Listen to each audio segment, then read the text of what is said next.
দেখো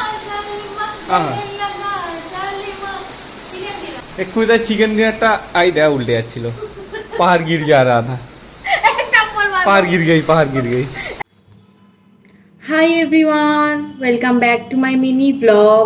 তো আজকে আমি একটুখানি শুক্রবার তো মানে আমরা আমিষ খাই, বাড়িতে নিরামিষ, কিন্তু ওপরে আমরা ননভেজই কিছু একটা বানিয়ে নিই। তো আজকে বানাবো হচ্ছে, আমি অনেকদিন আগে একটা ব্লগ শেয়ার করেছিলাম, সেখানে আমি জিরা রাইস আর একটা চিকেনের রেসিপি করেছিলাম, চিকেন দো পেঁয়াজা আর রায়তা। আজকে সেটাই করব, কিন্তু তোমাদের সাথে সেদিনকে আমি রেসিপিটা শেয়ার করিনি।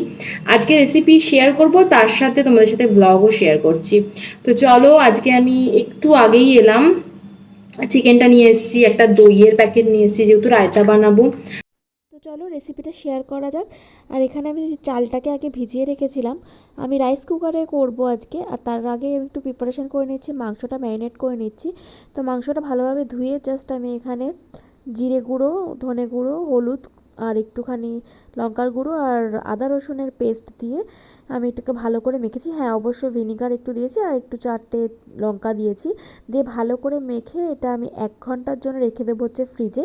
তো এখানে চিকেন দো পেঁয়াজা বানানোর জন্য ক্যাপসিকাম আর পেঁয়াজটা এই শেপেই কাটতে হবে, সেটা কেটে নিয়েছি, প্লাস টমেটোও কেটে নিয়েছি। চলো ততক্ষণে একটু রায়তাটা বানিয়ে নেওয়া যাক। এখানে শসাটা কেটে নিয়েছি, পেঁয়াজও কেটে নিয়েছি। তো দইটা ফার্স্টে নিয়ে একটু ভালোভাবে ফেটিয়ে নেবে। জানো তো রায়তা না অনেকে অনেক রকমভাবে বানায়, তবে আমি এইভাবেই বানাই, বেশি ভালো লাগে খেতে। এখানে দইটা ফেটিয়ে নেওয়ার পর একটুখানি দিয়েছি হচ্ছে নুন। আমার নুনটা কিন্তু একটু পিঙ্ক কালারের দেখতে, কারণ আমি পিঙ্ক সল্ট ইউজ করি। আর একটু পেঁয়াজ, শসা, লঙ্কা দিয়েছি, তোমরা চাইলে টমেটোও দিতে পারো। আর একটু জিরে গুঁড়ো দিয়েছি, দিয়ে এটাকে ভালো করে মিক্সড করে অল্প একটু চিনি দিয়েছি। আর জানো তো রায়তা যত ফ্রিজে রাখবে, যত ঠান্ডা হবে, খেতে কিন্তু আরও ভালো লাগে। এটা তোমরা ট্রাই করে দেখো, সত্যি খুব টেস্টি লাগে। তো এবার মাংসটা বানানোর জন্য অল্প একটু তেল দিয়েছি, ক্যাপসিকামটাকে আর পেঁয়াজটাকে ভালো করে ফ্রাই করে আমি তুলে রাখবো। হ্যাঁ, বেশি ফ্রাই করবে না, মোটামুটি একটা ফ্রাই করবে, করে তুলে রাখবে। তারপর ওই তেলেই দিয়েছি হচ্ছে একটু জিরে, আর এখানে একটুখানি টমেটো দিয়ে নিয়েছি, দিয়ে একটু ভালো করে ভেজে নিচ্ছি। তারপরে দিয়েছি হচ্ছে আদা রসুনের পেস্ট। তারপর এটা ভালো করে একটুখানি ভেজে তারপর এখানে দিয়ে দিয়েছি হচ্ছে চিকেনটা। আজকে কিন্তু চিকেনটা কোনো জল ছাড়াই আমি রান্না করব, মানে একটুকু জল ব্যবহার করিনি। মাংসটার থেকেই আর টমেটোর থেকেই কিন্তু তোমার জলটা বেরোবে, যেহেতু দই দেবো সেই কারণে। তো এখানে ভালো করে দেখো কষাচ্ছি মাংসটা, আর এখানে জলটাও বেরোচ্ছে। ততক্ষণে চলো রাইসটা বানিয়ে নেওয়া যাক, কুকারে বানাবো যেহেতু বললাম। তো এখানে ঘিটা গরম হয়ে গেলে তারপরে দেবো হচ্ছে গোটা জিরে, তার সাথে হচ্ছে গোটা গরম মশলা, আর দিয়েছি হচ্ছে লঙ্কা। তোমরা লঙ্কাটা স্কিপও করতে পারো। অল্প একটু ফ্রাই করে এটাকে ঢাকনা চাপা দিয়ে রেখে দেবে, কুকিংয়ে অবশ্যই রাখবে মোডটা। তারপর দিয়ে দেবে হচ্ছে চালটা, আর পরিমাণ মতো কিন্তু জল দিতে হবে। কুকারেই একটাই ফান্ডা যে জলটা ঠিকঠাক দিতে হয়। তারপরে একটু নুন আর চিনি দিয়ে জাস্ট বসিয়ে রাখবে, তোমার অটোমেটিক হয়ে যাবে জিরা রাইসটা। ততক্ষণে দেখলাম যে এখানে চিকেনটার থেকেও বেশ ভালো জল বেরিয়ে গেছে। তারপর আমি এখানে দইটা দিয়ে দিচ্ছি। দইয়ের মধ্যে দেওয়া রয়েছে হচ্ছে জিরে গুঁড়ো, ধনে গুঁড়ো, হলুদ গুঁড়ো, একটু নুন, জাস্ট এইটাই দেওয়া রয়েছে। দেখো রান্না করতে করতে আমার অবস্থা পুরো কাহিল হয়ে গেছে। তারপরে যেটা আমি ক্যাপসিকাম আর পেঁয়াজটা ভেজে তুলে রেখেছিলাম, সেটাকে আমি অ্যাড করে নিলাম, দিয়ে এবার জাস্ট মাংসটাকে ভালোভাবে কষাতে হবে, আর অন্য কোনো কাজ নেই। দেখো কালারটা কত সুন্দর এসছে। এখানে কাসুরি মেথি পাতা দিয়ে দিচ্ছি, তোমরা চাইলে ধনে পাতাও দিতে পারো। আমার কিন্তু রান্না রেডি। সুরজিতের নিউ ফোন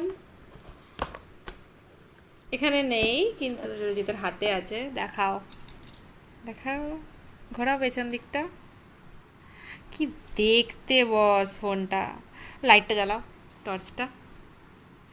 अलग ही खुश में हो आप। দেখা দেখা দেখা, ও এটার কালার চেঞ্জিং হয় মেবি, তাই না? এটা সেটিংয়ে দেখতে হবে। দারুণ ফোনটা দেখতে। ইয়ে করো না, একবার বন্ধ করো।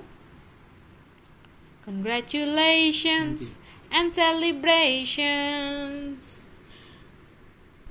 ওয়াও, অ্যাপেলের মতো ভাইব দিচ্ছে পুরো না। যদি এটা সোজা এখানে হতো তাহলে হয়ে যেত, কিন্তু এটাতে এত সুন্দর ক্যামেরা কোয়ালিটি, মাই গড, কি বলবো। লো পকড়ো, ভালো ভালো ভিডিও, ভালো ভালো ফটো এবার আমি দেবো। খাওয়ার জন্য প্রিপারেশন চলছে। বাইরে খাবো মানে ভিজতে ভিজতে মাংস তো জল হয়ে যাবে। বৃষ্টির জল খাচ্ছ না, মাংসটা তো বোঝা যাবে না। চিকেন নাইট ডিনার কি করবে আসলে? এরপরে কি করবো না, কি খিদে পেয়েছে তো? কটা বাজে? হ্যাঁ, তাড়াতাড়ি খেতে হবে, তাও ফোনটা রাখতে হবে তো। ফলো গোজু, follow the chef, follow the chef. বলছি বলছে কত টাকার প্লেট লাগাবো? 100 টাকা কি 200 টাকা? 5 কারণ रुपए वाला चिकन बिरयानी। तो आपको तो ये बाहर मिलता है, यहाँ पे तो नहीं मिलेगा। 5 रुपए वाला चिकन बिरयानी चाहिए हमको। 150 रुपया नहीं देगा। चल बाबा हाँ। খাওয়ার আনন্দে আস্তে আস্তে আস্তে আস্তে পড়ে আস না। এক্ষুনি তাই চিকেন ডিনারটা আইডিয়া উল্টে যাচ্ছিল। পাহাড় গির যা রা থা। পাহাড় গির গই, পাহাড় গির গই। আমি কখন মোটা বললাম? পাহাড় মোটা, পাহাড় মোটা হয়, পাহাড় তো লম্বাও হয়, একটু বিস্তৃত হয় আর কি, তা বলে কি পাহাড় মোটা? আমরা খেতে বসে গেছি। শোনো কেমন হয়েছে? শোনো হেভি হয়েছে মাংসটাও, হ্যাঁ, রায়তাটাও যেমন হয়েছে, মাংসটাও সেরকম আর রাইসটা হেভি হেভি হেভি হয়েছে। হেভি হয়েছে। চলো আমি এবার খেয়ে দেখি কেমন হয়েছে। দেখে তো মনে হচ্ছে ভালোই হয়েছে। আর রায়তা তো আমার ফেভারিট। আমি টক দই খাই না, কিন্তু রায়তা হলে খাই।